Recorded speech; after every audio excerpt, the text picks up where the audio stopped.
አርስተ ዜና ሰነ 21 ተጋሩ ሓድነትና ስጢምና ተቃሊስና ኣብ ሓፂር ገዛ ከምንዕወት ዘመስከርናልና ዕለትያ ተባሂሉ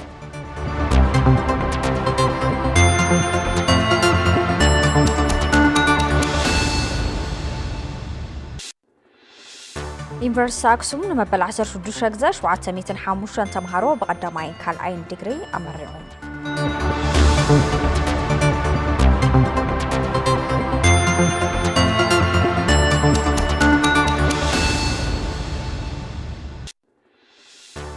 ነበርቲ ከተማ መቐለ ፍሉይ ቦታ 70 ካሬ ሳን መብራህቲ ንማሕበረ ቁጠባዊ ፀገማት ከም ዝተቃልዑ ገሊፆም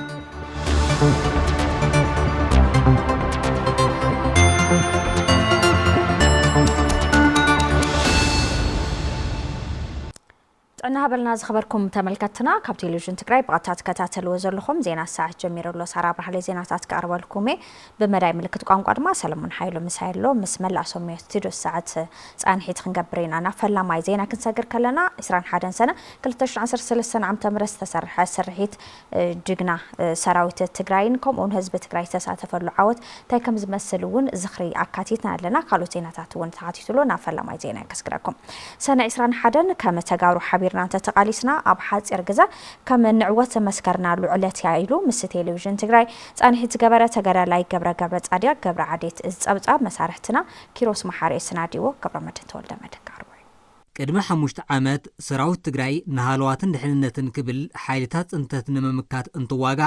ዳሃይ ሰራዊት ትግራይን ውዕሎ ዓውደ ውግእን ንህዝቢ የብጽሕ ዝነበረ ገብረ ዓዴት ከም ሓደ ተጋዳላይ ሰነ 21 2013 ዓመተ ምህረት ንልዕሊ 8 ኣዋርሕ ዘይድፋእ ዝመስል ገዚፍ ሓይሊ ጸላኢ ዝደምሰስናሉ ስለ ዝኾነ ፍሉይ ክብረለን ይብል ሰነ 21 መዓልቲ ዓወትናን መዓልቲ ሓጎስናን መላእ ህዝቢ ትግራይ ዝተሓጎሰሉ መዓልቲ ስለ ዝነበረ ካብኡ ዝወፀ ሰራዊትና ድማ ዘርእዮ ጽንዓት ጀግንነት ንዑታት ኢና እንዝክር ና ሰነ 21 ንባዕላ ንተዓለት እንትንዝክራት ለና ንኹላትና ተጋሩ ሃሴት ታሕጓስ ከም ተጋሩ ሓቢርና ተቃሊስና ዓወታት ክነመዝግብ ከም ንኽእል ዘርእየና ታሪኻዊ ዕለቲ ነይርሞ ኣብቲ ዕለት እሱ ከምቱ ኩሉ ህዝብና ዝተሓጎሶ ከምቲ ኩሉ ተጋዳላይና ዝተሓጎሶ ሽዑ ኣነ ዝለዓለ ተሓጓሲ ተሰሚዕኒ ዘይተመጣጠነ ገዚፍ ናይ ብዙሓት ዓድታት ሓይሊ ብምዃኑ ደባይ ውግእ ከም ዘድሊ ተወሲኑ ኣብ ሓፂር ግዜ ኮራትን ኣርምታትን ከም እንፈጥር ኣሚንና ኢና ኣብ ደባይ ውግእ ኣቲና ዝበለ ተጋዳላይ ገብረ መንእሰይ ሓይልን ነባር መሪሕነትን ተዋሂዱ እቲ ውግእ ከም ዘዓወቶ ገሊጹ እዚ ትሽዑ ዝነበረ ሓድነት ትሽዑ ዝነበረ ናይ ዓላማ ሓደ ሰብ ኮይኑ ሓደ ስንፋስ ኮይኑ ኣብ ውሽጢ ይኹን ኣብ ደገ ሰራዊትን ህዝብን ከምኡ ሳለ ዝገበረ እዩ ዕስለ ጸላእቲ መጽዮም ብዓቕሚ ዘይመጣጠንዎ ጸላእቲ መጽዮም ኣብ 8 ወርሒ ውሽጢ ጸላእ ደምሲሱ ሰነ 21 ክንርኢ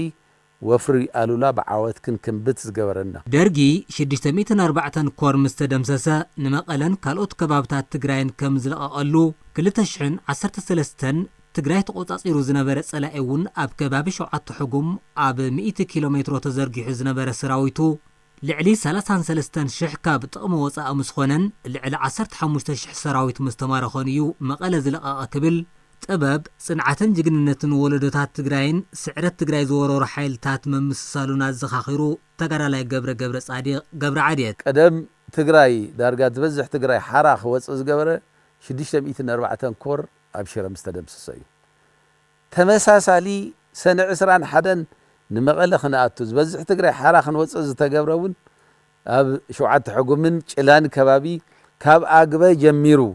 ኣብ ናይ 100 ኪሎ ሜትር ራድያስ ዝሰፈረ ጸላኢ ብዓብዪ ብልሓትን ጥበብን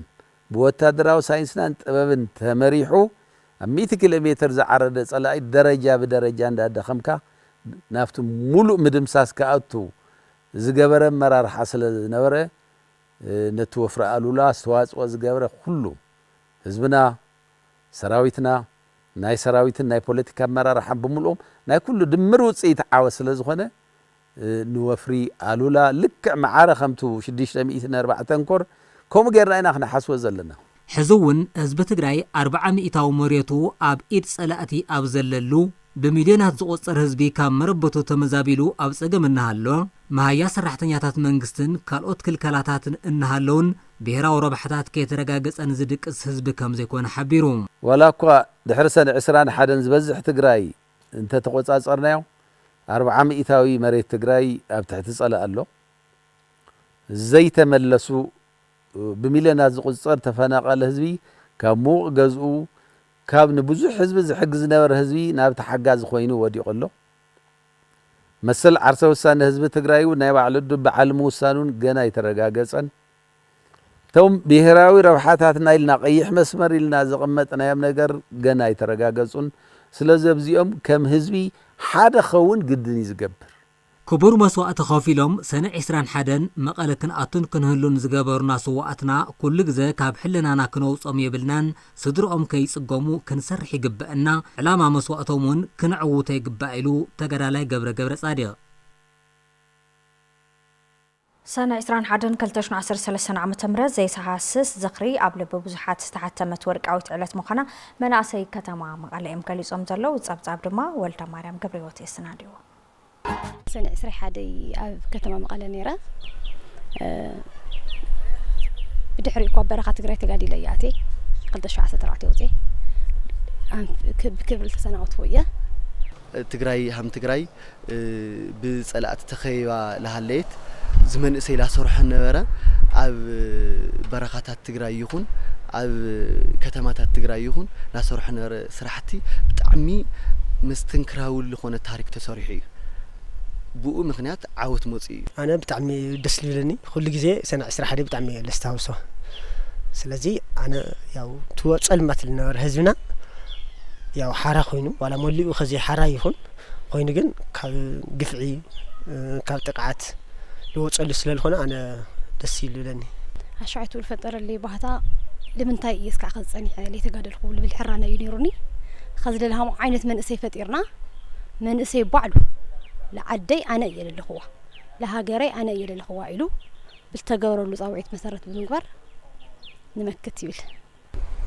10 شوعات قدلي عمت قدلي 6 لغونو تسوي يوم نعيوم 100 لغونو أكلهم قولي لهم يوم لتقرأ هزو كولو مالتي نايوم حيزو زمان سي ناولدو حيزو أو درجة زي أو صحنانا أو زخزللا بو لك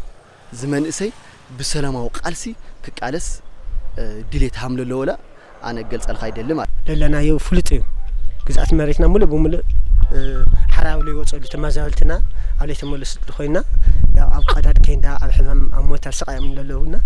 ازي خا تحاويرنا لنا نوچي نا عدوشتي اوصاي للو تغارو بمتحبار فوتوتي تغارو زمدناتاتنا بمستام ياو تمازالتنا زو حرا لي وص ግዛት መሬትና مملاس ያው ዝግጁና ማለት بتتجبرنا صوعت مسارات بمقبر من اسي አነጋገርና ዲዩ ምሳላይና ሞቲቬሽን በመግበር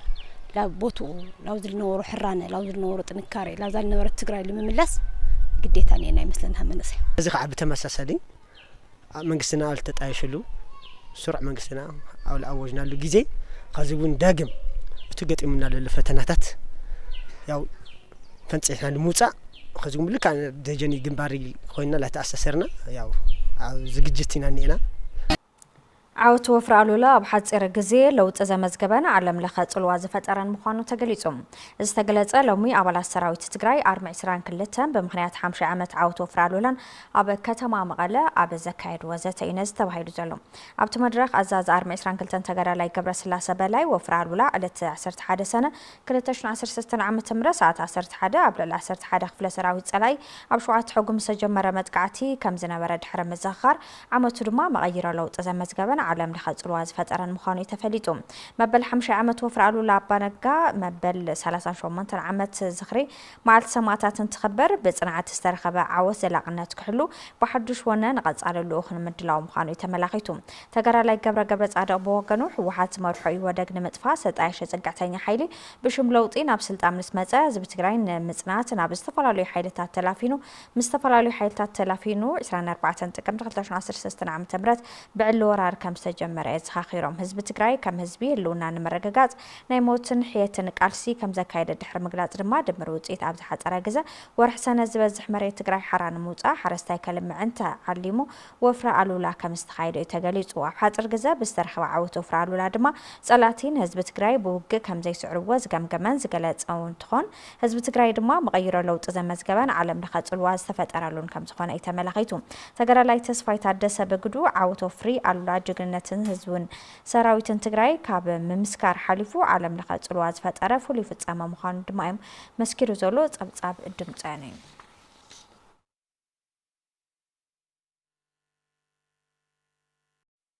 كاب الزخري سنة إسران حدن وزيلنا دما نبكال زينا كنسجر كلنا حسومنا براز حلفا زلوات مزابل توغنات ناب مربتهم نخمل لسوز ملكتهم عكالات بسقورات كسروحي قبايلهم أب قدوس سينودوس تقراي لكاب أباس بوزعون سلاما اتهم أبو أب دقا كاب زركوب تقارو دياسبورا زرخبو حاجز بالعلي 550 شح استعدق أخلي أبسو عكاري زركبو نخل التميت وغنات يوم حاجز كيرهم هفتاي بهارة أيتقف ليسوس مسفنن ويزرب برخت مبرهتون كاوزوا معراب تقراي تمزابيلهم أم عقوب تمزابلتي سبع كاري عقيوم زركو وغنات يوم أبزحز أوان نحلفو زلنا هيوت بتميتن جكان نشاد شاي كرمتي أفسكيات نركبيلهم خوفي الناس أقيم ناتري واللهم أو صبغنا وراز نورنا لهزين رد نهيب نورنا مسواقعنا مسكفتنا قزانا ملو إخلي اتوي الخا معات خنطالة ترسريسو زنور اللومي يلي ملما نسوي على سلچناس نسوون شلچنا لومي بادئنا زلنا حزي سعدنا تتملسنا اي محشن صريحنا خنل لو علنا خوينا نسوك نخون نحنا مالتي بزئي بنفاس بصحي عاوزي تساينا ننبر لنا كاوزي محرنا لو مسكن كيدينا لزن عبي تسفانيرنا قد كوديكم بزبهال جن لو مخائلنا تتصفانق أنا دحر التماليسو ببصو أبن سلامة ليك أباباس أهجر سفكت أستراليا نيوزيلندن هجرات باسفيكن استجبر لهم دقف بمسكان زلاق مفتحي نام مربتنا من ملاسيلهم في يوم هومنا نحدث 25 هومنا خرتي هولنا قم زي لمزون ولادينا مسانا بمعلم طعم دسيب لني هو تزي أنك أنا بزحي واقع أين رخبنا أنا خبرتي طعمنا أنا مسجد بالعلي 550 شحبر استعدق أخلي أبدق كاب زركو منفساو دقم استرخبه خمس خونه زغلصو بصو ابن سلامة ليك باباس اهجر سفكت أستراليا نيوزيلندن هجرات باسفيكن حزون سقاي تمزابلتي ناوسخه اب طميت حمامن يركو يلوم قربتي دخون نتن حراسات نتم عبي حمام زلو نتم صقمات قربتي نحدثهم ما انقساقسن تكونكم بزبل باعاتهم سمز مصايمو سلتا مكراخوينكم نحلكم نغزيابير كيكحدكم كحلفلنا اينا بالكم برتعون بمخيادكم نامسغنكم بفلاي كعا نزوم اب كلنا بتግራይ زلو ايدي بيتات اب سودان زلو ايدي بيتات تمرحو زلهم ابوتاتي حواتي كهنات دياقونات ببزلهم وو እግዚአብሔር ተዛበኩም መጓሰ بزغبانا ተዋጽኹም ትርከበልኹም ሞ زلني نادان أخبروتن زعبي إيو حسوم نابرا زحلفو زلو تمزابلت وغنات نامربتهم نخملوسون سقايم كبك عندما زملكتهم أكلات بتخرات كسرحي قبائلهم بصو أبنو سلامة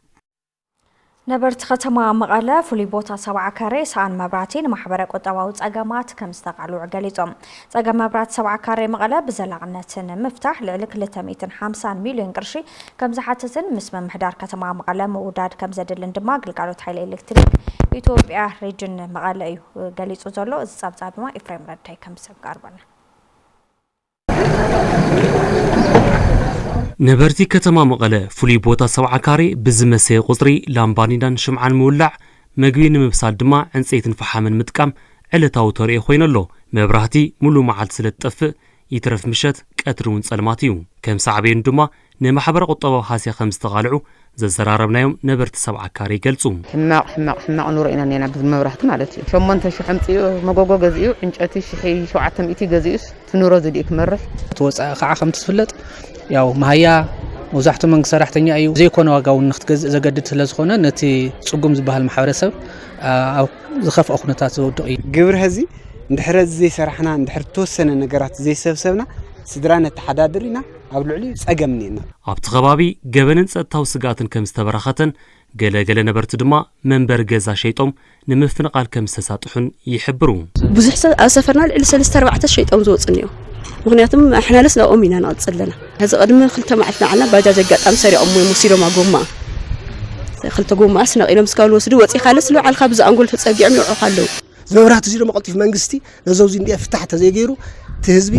ንባዕልትና ከም ጸጥታ አካላት ኣብ ሓደጋ ከም ዘለና ክንሕብር ንፈቱ ኣብ 7 ካሬ ተኸሲቱ ዘሎ ምቁራጽ መብራህቲ መበገሲው እቲ ዝተዘርግሐ ኤሌክትሪክ ብግዚያዊነት ስለዝተሃነጸ ከም ዝኾነ ኣብ ግልጋሎት ሓይሊ ኤሌክትሪክ ኢትዮጵያ ዳይሬክተር ሪጅን መቐለ ኣይተ ገደይ በየነ የረዱ ብግዚያዊነት ዝተሰርሐ ስለዝኾነ ንሱ ሓደ ጽዕንቶ ይፈጥር እዩ ነቲ ሕዚ ዘሎ ዲማንድ ያው ክሽከም ዝኽእል ነገር ኣይኮነን ብተወሳኺ ያው ኣብ 7 ካሬ ዘሎ ኣገልግሎት ክመጽእ ዝነበሮ ኣብ ላጭ ካብ ዝርከብ መከፋፈሊ ጣብያ ናይ ኤሌክትሪክ ነይሩ ናይ ሓይሊ ኤሌክትሪክ ነይሩ ኮይኑ ግን ኣብኡ ዝነበረ ሓይሊ ወሃቢ ትራንስፎርመር ወይ ፓወር ትራንስፎርመር ንብሎ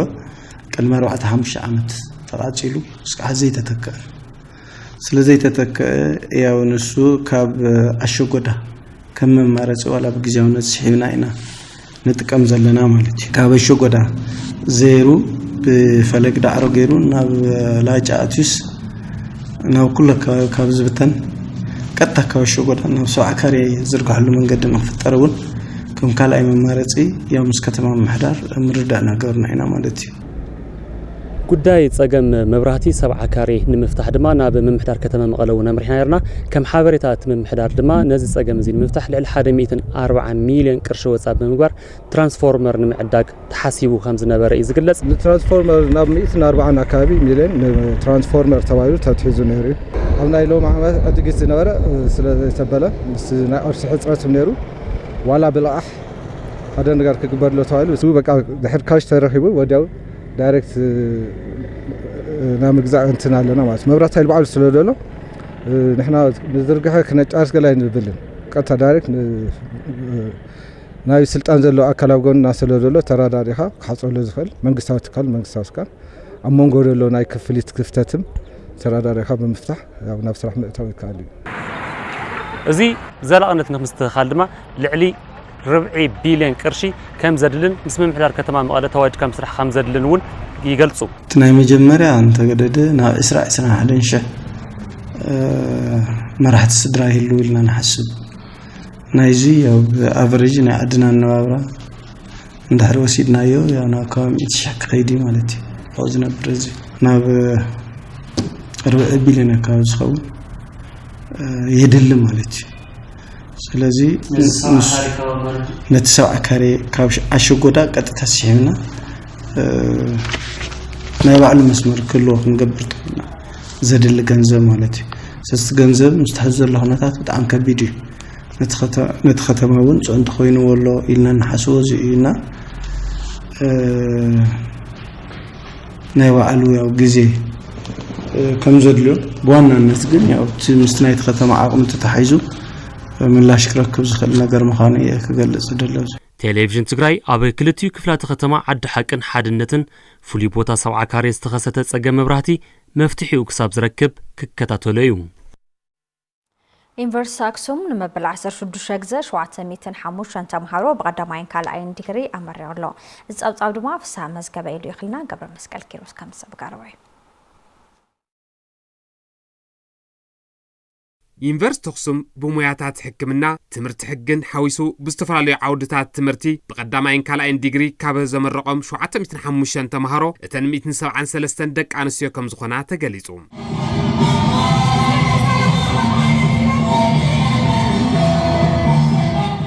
ፕሬዚደንት ዩኒቨርሲቲ ኣክሱም ፕሮፌሰር ገብረየሱስ ብርሃነ ብጆኖሳይዳዊ ኩናት ኩለ መዳይ ጉድኣት ዝበፅሖ ትካሎም ኣብዚ ሕዚ እዋን ብ8 ዓውድታት ትምህርቲ ሳልሳይ ዲግሪ ሓዊሱ ልዕሊ 130 ዓውድታት ትምህርቲ ብቐዳማይን ካልኣይን ዲግሪ የምህር ከም ዘሎን ሕዚ ድማ 587 ብቐዳማይ ዲግሪ 118 ብኻልኣይ ዲግሪ ከም ዘመረቐ ገሊጾም ብዝተረኸበት ውስንቲ በጀትን ማሕበረሰብ ዩኒቨርሲቲ ብዝገብሮ ዘሎ ዝተጠናኸረ ምንቅስቓስን ከይዲ ምምሃር ምስትምሃር ብኣግባቡ ይውገን ከም ዘሎ ዝገለጹ እቶም ፕሬዚደንት ፀገም ተፃዊሮም ዝተመረቁ ተማሃሮ ብዝተማሃርዎ ትምህርቲ ማሕበረሰቦም ከገልግሉ ይምዕዱ። ከጥቅምት ወር 2013 ዓ.ም እስከ ጥቅምት 2015 ዓ.ም በክልላችን በነበረው አስከፊ ጦርነት ምክንያት ወርሕ ጥቅምቲ 2013 ዓመተ ምህረት እስካብ 2015 ዓመተ ምህረት ኣብ ትግራይ ብዝተፈጸመ ከቢድ ኩናት ኣብ ትካልናን ማሕበረሰብ ዩኒቨርሲቲን ዝበጽሑ ዝተሓላለኹ ፀገማት ኣብ ከይዲ ምምሃር ምስትምሃር ዝፈጠሮ ጽዕንቶ ከቢድ ብምንባሩ ትምህርትኩም ብዝግባእ ንምክትታል ኣጸጋሚ ነይሩ። ነዚ ኩሉ ፈተና ሓሊፍኩም ንመበል 16 ዙር ዝተመረቕኩም ፍትዋት ተምሃሮ ብዝቐሰምኩምዎ ፍልጠት ህዝብኩም ብቕንዕና ከም ተገልግሉ እናማዓድኩ እንኳዕ ድማ ደስ በለኩም ክብለኩም ይደሊ። እንኳን ደስ አላችሁ እንኳን ለዛሬዋ የምረቃ ቀን አደረሳችሁ እላለሁ። ካብ ተመረቕቲ ዝለዓለ ነጥብ ምምጻእ ተሸላሚት ሜዳልያን ዋንጫን ዝኾነት ብኣካውንቲንግ ዝተመረቐት ዊንታ ኣረጋይን ብሙያ ሕክምና ዝተመረቐ ሓድጉ መብራህቶም ዓዲ ትህነጽ ብትምህርቲ ብምዃኑ መንእሰይ ካብ ንወልፊ ዘቃልዑ ነገራት ነፃ ኮይኑ ትምህርቲ ብዝግባእ ቀሲሙ ዓዱን ዓርሱን ክልውጥ ከም ዝግባእ ይሕብሩ። ኣብ ዝኸድኩ ኸይደ ማቲ ቀዳሚኖ ዋልኣይ ማይታት ነይረ ቀፂልና ኣክሱም ዩኒቨርሲቲ መፅት መሓዝተይ ሳውሎም ድጋፈን ብስልኩም ብኣካሊኩም ድጋፈን ይገጻለኝ ብጣዕሚ ተማሃካዩን ኣብ ማሕበረሰባዊ ኣብ ባይታ ለውጢ ተርእየሉ መንገዲ ምፍጣር ካብኡን ሓድሽ ነገራት ሓድሽ ለውጥታት ሓድሽ ማዕረታት ክመጽእ ከሎ ከዓ ካብኦም እንዳተማሃርካ ንሶም እንዳሓቆፍካ ዝነበረካ ባህሊ ዝነበረካ ናይ ተጓንፈታቱን ትምህርቲ እንዳወሰድካ ኢኻ ዓዲ ክተልምዕን ቅይርን ትኽእል። ብቐንዱ ካብ ዝሕዚ ዘሎ ትውልዲ መብዛሕትኡ ናይ ሱስ ኣስተዋፅኦ ጸሊዎ ብማሕበረሰብ ዘይነበረ ልምድታት ስለዝመጽእ ዘሎ ንስኹም መሓየሸ ዝደሊ ኣብ 1999 ዓመተ ምህረት ዝተመስረተ ዩኒቨርሲቲ ኣክሱም ዛጊድ ልዕሊ 45,000 ተማሃሮ ብቀዳማይን ካልኣይን ዲግሪ ከም ዘመረቐ ንምፍላጥ ተኻኢሉ። በመንግስት ፌደራል ዝተጀመረ ፕሮጀክት መንገዱ ውቅሮ ሓውዜን ነበለት ብምቁራጹ ንማሕበረ ቁጠባዊ ፀገማት ከም ዝተቃልዑ ነበርቲ ከተማ ውቅሮ ገሊጾም። ፀገም ንምፍታሕ ብምትሕብባር ህዝብን መንግስትን ዝተጀመረ መንቅስቃስ ንምዛም ተወለድትን ፈተውትን ልምዓት ከተማ ውቅሮ ሓገዝ ክገብሩ ምምሕዳርታ ከተማ እዩ ፃዊት ተቀሪቡ ዘሎ። ፀብጻብ ድማ ሓይሮም ኪሮስ የስናድዩ ዮዳንስ ገብረስላሴ ከተቀርቡ ቅድሚ 7 ዓመታት በመንግስት ፌደራል ናይ ዝተጀመረ ፕሮጀክት መንገዲ ውቅሮ ሓውዜን ነበለት ኣካል ዝኾነ 7 ኪሎ ሜትሮ ዝነውሓቱ መንገዲ ኣስፋልት ከተማ ውቅሮ ብምቁራጹ ከመዝ ተጸገሙን ኣብ ልዕሊ ሰብን ንብረትን ብዙሕ ክሳራ ከም ዘበጽሐን ነበርቲ እታ ከተማ ንቴሌቪዥን ትግራይ ገሊጾም። ኣብ ዝቦታ እዚ ክስካብ ሞት ሓውና ካብዛው ዝኒ ቦታ ካብዛ ላዕላይ ካብቲ ላውዚ ይወርድ ለኾይሉ ጸዲፉ ዝሞተ ሓውኔና እዩ ጽርሐ ኣርያ መድኃኔዓለም ቤተክርስትያን ዝተቃበረ ሓውኔና እዩ لتسورون أو حكمنا لتسورا ولدي بيتكريستيان لدا مدهني علم كسعمة تسورا ولدي كندي إني وأنا حكمنا مالتي أبو جزاوتن كندي تشجر قاتمي ولا ممكن تشكر كاري حلقوا عنه على مكان حيز حالة صديفة سينوس من العالم مسحابة بسينا قوي نتا مكان موسى بهزي وصي مالتي سلازي ولا سبي لي عتوزي سبس حرفين قان مكان تشكر كاري خواني معي سوون حلقوا باجاجي حشات هنا باجاجي خريما ساتنا توحاتا مكينة تقلبت النيسين تقليتن بفلاي كع وان كرامات منم عينت كتنك أساقس ولا أيكون ده تشكركار حيز كختنك أساقس نبقر خاون وس بتعمي تسقامي بتعمي حرة سو تشجري በብእዋኑ ብነበርቲ ተኸተማና ተለዓለ ዝመጽሕቶ መንገዲ ተኸክል ከም ዝኾነን መንግስት ፌደራል ክፈትሖ ከም ዘይክእልን ብምርዳእ ቤት ማዘጋጃ ከተማ ውቅሮ ብዝበጀቶ በጀት ካብ ማሕበረሰብ ንግድን ነበርቲ እታ ከተማን ብዝተዋሃበ ሓገዝ ግዝያዊ ፍታሕ ንምቕማጥ ይስራሕ ከም ዘሎ ድማ ከንቲባ ከተማ ውቅሮ ኣይተ ገብረ ሚካኤል ገብረ መድህንን መተሓባበሪ ኮሚቴ ስራሕቲ መንገዲ እታ ከተማ መምህር አለማዮ ባይራ ብሩኽን ይዛረቡ። እዚ ፕሮጀክት እዚ ናይ ውቅሮ ነበለት ሓውዜን ዘሎ መስመር እዩ ኣብዚ ዘይተፈጸመ ተሪፍ ዘሎ ከተማና ናብ ካብ 7 ኪሎ ሜትር ዝኸውን እዩ ማለት እዩ። እቲ ህዝቢ ዘቕረቦ ሕቶ መሰረት ንሕና እውን ከም መንግስቲ ንመጀመር ቤት መዘጋጃ 4.2 ሚልዮን እዩ ተጀሚሩ ካብ ብድሕሪኡ ተም ደሓን ዝበሃል ናይ ከተማና ቤት ምክሪ ዘፈር ማሕበራት ዝበሃሉ 2 ሚልዮን እትዮም ካብ ብድሕሪኡ ቤት ምክሪ ንግዲ ማሕበራት ዝበሃል እውን ካብ 1 ሚልዮን ክሻዕ 150,000 ቅርሺ በብደረጃ 5 ማሕበራት ዝኾና 600,000 ዝዋፀተላ 400,000 ዝዋፀተላ ተጀማሚሩ ያው እዚ ፕሮጀክት ከም ዝፍለጥ ቅድም ክብል ናይ ፌደራል ፕሮጀክት እዩ ነይሩ ይኹን እምበር ንልዕሊ 7 ዓመት ፀኒሑ ያው ፌደራል እውን ክሰርሖ ይከኣለን ሕዚ ፌደራል እንድሕር ዘይሰርሖ ሕብረተሰብ ተሓቢርና ያው ዞ ተገደደት ናይ ስጋኣቱ ክንቅንሶ ክንክእለለና እንተኽኢልና ከዓ እስካብ መወዳእታ ክንወፅሖ ክንክእለለና ኢልና ጀሚርናዮ እቲ ጸገም ንምፍታሕ ሕዝብን ምምሕዳርን ዝጀመርዎ ስራሕቲ ተጠናኺሩ ክቕጽል ከም ዝግባእ ዝገለጹ ነበርቲ ከተማ ብገዲኦም እቲ ዝተጀመረ ስራሕቲ ከይቋረጽ ኩሉ ብዓቕሙ ክሕግዝ ይግባእ ኢሎም ናይ ዓዲ ቅስቃሴ ምምሕዳርና እውን ድጋፍ ገይሩሉ ዝንቅስቃሴ እዚ ቁሩብ ጽቡቕ ጸብለልታ ንርኢ ኣለና ማለት እዩ መፍትሕ ኮንተ ኮይኑ ዞዚ ልህረሰውን በመጠናው ዝኾነ መወጨ ገይሩ ብዓቕሙ ብዝኽእሎ ካብቲ ገጠር ይኹን ካብቲ ከተማ ብልተኻል ኣዋፂኻ ዋላ እኳ ሙሉነት ተዲሃሎ ልኸርመሉ መተዕራሪ ለመሸጋገር ልኸውን መስርሕ ክኾን ግን ኩላትና ኣብ ዘለና ህብረተሰብ ኢደ ኢድ ካላ ተነዋፅእ ተንሰርሖ ልዕሸለ ረኣን የናና ኩሉ ሓቢሩ ኮይኑስ ዘይስነፍ የለይ እሞ ዝሰንፍ ሕብረተሰብ ከዓ የለይ መተሓባበሪ እውን ካብኡ እውን መንግስታዊ ኣካል ማለት እዩ ብሙሉእ ተሓባቢሩ ተትፍታሕ ጽቡቕ እዩ ኣብታ ከተማ ዘሎ ጸገም መንገዲ ንምፍታሕ ህዝብን ምምሕዳርን ዝጀመርዎ ስራሕቲ ኣብ ሽቱኡ ንምብጻሕ ድማ ተወለድትን ፈተውቲ ልምዓትን ከተማ ውቕሮ ዝከኣሎም ሓገዝ ክገብሩ ጻውዒት ቀሪቡ ተተሓጋጊዝና ጥራሕ ካብቲ ሓደጋ ናይ ክረምቲ ምውፃእ ዘይኮነስ ኩሉ ህዝቢ ነዚ ፈሊጦ ስራሕ ከም ዘለና ፈሊጡ ክሕግዘና ብሽም ምምሕዳር ጻውዒት ይቐርብ ማለት እዩ ፕሮጀክት ተጻዋራይነት ገዛ ምድሪ መምሕያሽ መነባብሮን ልዕሊ 675 መራሕቲ ስድራ ወረዳ ሓውዜን ልዕሊ 16,000 ጨቃዊት ሓገዝ ገይርሎም እተን ብልዕሊ 13 ሚልዮን ብር ዝተዓደጋ ጨቃዊት ኣብቲ ወረዳ በቲ ፕሮጀክት ኣቢለን ኣብ ዝተሓቆፉ 4 ጣብያታት መፋሰስ ዝርከቡ 348 ደቂ ኣንስትዮ ዝርከቦም ልዕሊ 600 መራሕቲ ስድራ ነንሕድሕዶም 25 ጨቃዊት ሓገዝ ተገይሩ ሓላፊ ዘፈር ቁጠባ ወረዳ ሓውዜን ኣይተብርሃን ሃይላይ ሓገዝ ፕሮግራም ዘላቐት ሓዛ መሬት ዝተሰርሑ ስራሕቲ ምሕዋይን ዕቃብን ሃፍቲ ተፈጥሮ ቀጻልነት ክህልዎም ንምግባር ዝዓለመ ምዃኑ ተፈሊጡ ኣቲ ሓዋረ ፕሮግራም ዘላቐት ሓዛ መሬት ወረዳ ሓውዜን ኣይተሰለሙን ጣዕመ ኣብዚ ዓመት ጥራሕ ልዕሊ 85 ሜታዊ ምሕዋይ መፋሰስ ከም ዝተወገነ 3 ኪሎ ሜትር ጽርግያን 7 መዋህለለ ማይ ገንኢ ከም ዝተሰርሐን ልዕሊ 1.1 ሚልዮን ፈልሲ ኣብ ምፍላስ ከም ዝርከብን ኣብርሆም ሓገዝ ዝተገበረሎም ወገናት ብግዶም በቲ ዝተገበረሎም ሓገዝ ካብቲ ዘለዎ ዝተሓተ መነባብሮ ናብ ዝሓሸ ብርከ መነባብሮ ንምስግጋር ጽዕሩ ከም ዘለው እዩ ድማ ተዛሪቦም ክብል ጉዳያት ኮሙኒኬሽን ወረዳ ሓውዜን ይጸብጽብዎ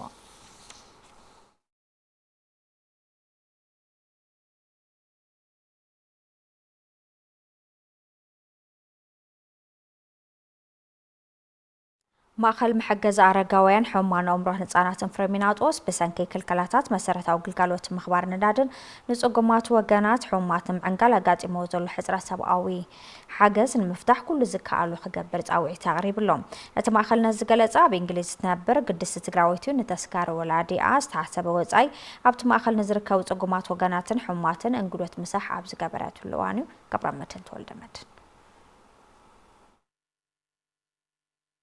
ማእከል ምሕብሕብ አረጋውያን ሕሙማን አእምሮን ህጻናትን ፍሬምናጦስ በስተፈላለዩ ምኽንያታት ሕማም አእምሮ ዘጋጠመሙን ካልኦት ጽጉማት ወገናትን ምስ መንግስታውን ዘይመንግስታውን አካላት ብምትሕብባር ኣብ ስራሕቲ ሕውየትን ምሕብሓብን ዝርከብ ትካል እዩ ኣብቲ ማእከል ምሕብሕብ ዝርከቡ አረጋውያንን ሕማም አእምሮ ዘጋጠመም ወገናትን እቲ ትካል ናብ ንቡር ጥዕንኦም ክምለሱ ዝገበረሎም ሓገዝ ብምምስጋን ገበርቲ ሰናይ ሕዛ ኣጋጢሙ ዘሎ ሕፅረት ምግቢ ንምፍታሕ ናፍቲ ትካል ሓገዝ ከቕርቡ ፀዊዖም ብዘለሙ ግዜ ብጣዕሚ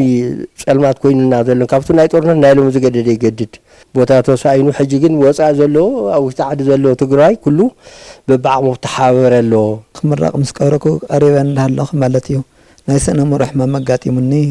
ካብ ዩኒቨርሲቲ ወፂእ ኸይደ ናይ ጭንቀት ናይ ስነ ምሮ ሕማም ማለት እዩ እና ከምኡ ውላዶም ሪኦም ሓብሒቦምኒ ጽቡቕ እየ ዘለኹ ሕዩ ያው ኣነ ዩኒቨርሲቲ ተምሃር ለሃለኹ ሱስ ተጠቃሚ ነይረ ብዙሕ ዓመታት ሱስ ላተጠቐምኩ ሕማም ኣጋጢሙኒ ንኣእምሮ ሕማም ባይፖላር ዲስኦርደር ዝበሃል ዓሪድ ዩኒቨርሲቲስ አግሪካልቸር ኮሌጅ መምህር እየ ሽተንቲ ሱስ ናይራትኒስ ሳስካገግም ላብዚ ገዛ መጽእ ኣለኹ እና ይህግዙኒ የለውም ሳቶም ታገዙም ጽቡቕ እዩ ግን ንሽተን ጸገም እኒዎም ናይ ፋይናንስ ናይ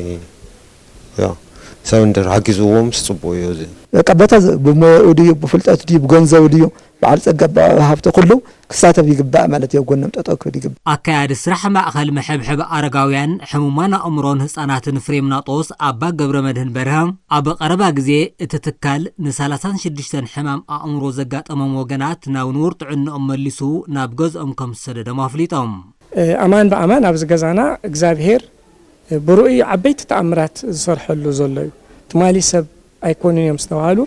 سب كوينم يوم ኣብዚ ሕዚ እዋን ብሰንኪ ክልከላታት መሰረታዊ ግልጋሎትን ምኽባር ነዳድን ንጽጉማት ወገናትን ሕሙማትን እቲ ማእኸል ሕፅረት ቀረብ ምግቢ ከም ዘጋጠሞ ዝገለጹ ኣባ ገብረ መድህን መንግስታውን ዘይመንግስታውን ኣካላት ዝኽኣልዎ ሓገዝ ክገብሩ ጸዊዖም ሰለስተ ካምፓስ እዩ ዘሎ እዚ ሰለስተ ካምፓስ ሓደ ኣብ ማይልሓም ዝርከብ ካልኣይ ኣብ ዲያስፖራ ናይ ምሕብሕብ ደቂ ኣንስትዮ ሳልሳይ ከዓ ዝነው ማዓንቲ ዘለናሉ ናይ ሕማት ኣእምሮ ደቂ ተባዕትዮ ማለት እዩ ኣብ ዓዲግራት እውን ከምኡ ክልተ ካምፓስ ኣለና ብብዙሕ መልክዕ እዩ ፀጊምና ዘሎ ብሓደ ወገን ዝብላዕ ዘስተ ኩሉ ዕፅውፅው ኢለና ኣሎ የብልናን ካብኡ ናይ ነዳዲ ፀገም ኣለና ሕሙማት ካብ ገዛ ናብ ሆስፒታል ንምምልላስ ብጣዕሚ ኢና ንሽገር ካብኡ ዝዓበየ ከዓ መድሓኒት ዝበሃል ነገር የለን ስለዚ ሕጂ ንሕና ከዓ ብቅርሽና ገዛእና ከዓ ዓቕሚ ይብልናን ናብ ከቢድ ፀገም ኢና ዘለና ካው ላዕል ከዓ 3000 ሰባት ናብዚ ገዛ ከዓ ተኻሪጋ ሒዞም ኣለዉ ደብዳቤ እትዮም ስለዚ ዝትካል ናይ ኩላትናይ ውሽጢ ዓድን ደገን ዝነብር ኩሉ ጉድስ ወገን ነቃ ናብዚ ክረባረብ ከም ዘሎ በዚ ዝረኸብኩ ኣጋጣሚ ጽንዕ ዝበለ መልእኽቲ ክሕልፍ ዝደሊ ኣብ እንግሊዝ እትነብር ቅድስቲ ትግራዊት ለተ ብርሃን ዓለም ምስ ካልኦት ኣሕዋታ ብምትሕብባር ንተስካር ወላዲ ዝተሓሰበ 80,000 ብር ኣብቲ ማእኸል ንዝርከቡ ጽጉማት ወገናትን ሕሙማትን እንግዶት ምሳሕ ከም ዘካየደት ሓዋ ሽሙየ ዓለም ይገልጽ እቲ ዝተገበረ ሓገዝ ዝምስገንን ንካልኦት መርአያ ተግባር ምዃኑ ኣብቲ ስነ ስርዓት እንግዶት ምሳሕ ተሓቢሩ ነፍስሄር መልአከ ህይወት ገብረ ሚካኤል ማለት እዩ ኣብ ደገ ዝነብራ ደቆም ኣብ ዓዲ እንግሊዝ ትነብር ለተ ብርሃን ኣብ ዓዲ ዓረቡን መብራህተን እዚ ትሪእዎ ዘለኹም ኖም ማዓንቲ ናይ ምሳሕ እንግዶት ብምግባር እቲ ተስካር ተዘኪሩ ብኣርኣዮም ዞም ቤተሰብ እዚኦም ብጣዕሚ ከመስግን ዝደሊ ብሽም ዞም ጽጉማት ኣብ ኦርቶዶክስ ተዋህዶ ቤተክርስቲያን ትግራይ ቅዱስ ፍርሚናጦስ ኣባ ሰላማ ከሳቴ ብርሃን መንፈሳዊ ኮሌጅ ብነገረ መለኮትን በሐዲስ ኪዳንን በመጽሐፍ መለኮሳትን ከምህሮም ጸንሐ 315 ደቀ መዛሙርት ተመሪቕሎ ንሳ ተስፋይ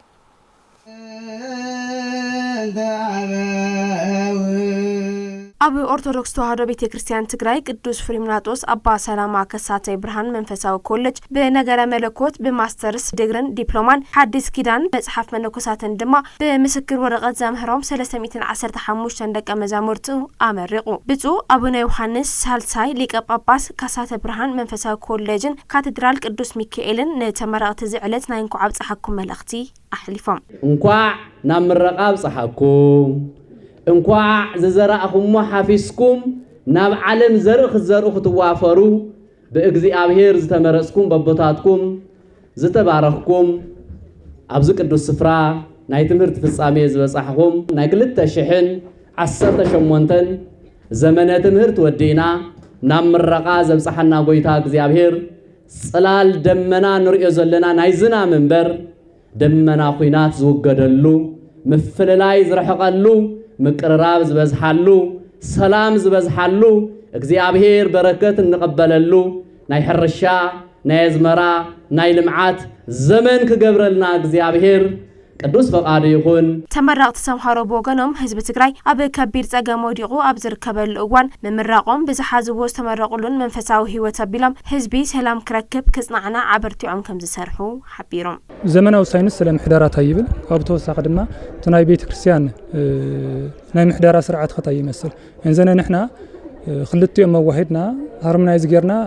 ኣብቱ 21 ክፍለ ዘመን ዘላ ቤተ ክርስቲያን ሃመ ጌርና ብመሪሕነት ክነገልግል ንኽእል كل حساون تجبرون سمار خلون سوار كل جزء ونينير وانجيل فقرايو وانجيل بسراتيو وانجيل سلاميو تجراوي عندنا سلام سينيو دستا سينيو فرح سينيو بوانجيل بتي سلام لخونه بتي نافر سبكات لخونه بتي حارة لو تأكا وانجيل بتي نا هيوت مسمار لخونه سلام لخونه لالكس كسرحية إلى أمن بزولة عندنا هذا تكنولوجيا تطعمنا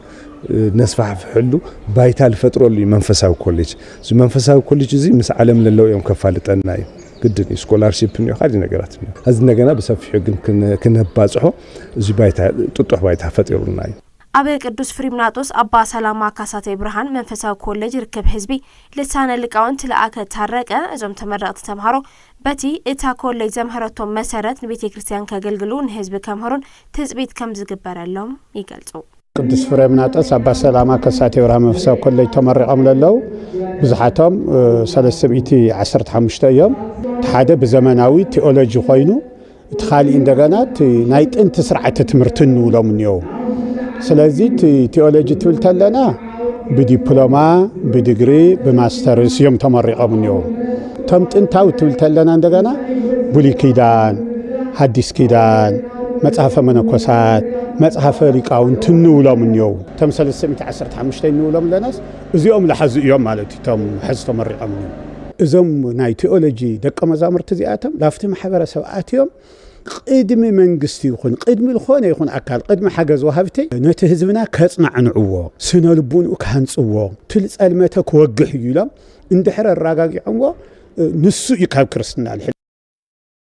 يوجد تقرأ نزي مثلنا يروح سلام كتالكم مسكنا صار بح لي زينات بمقرب سلام من هايلو بمرام ملك تقام قام بسم الله سومي استوديو ساعتين عبر وصاني تكرنا سسرنا يتمنينا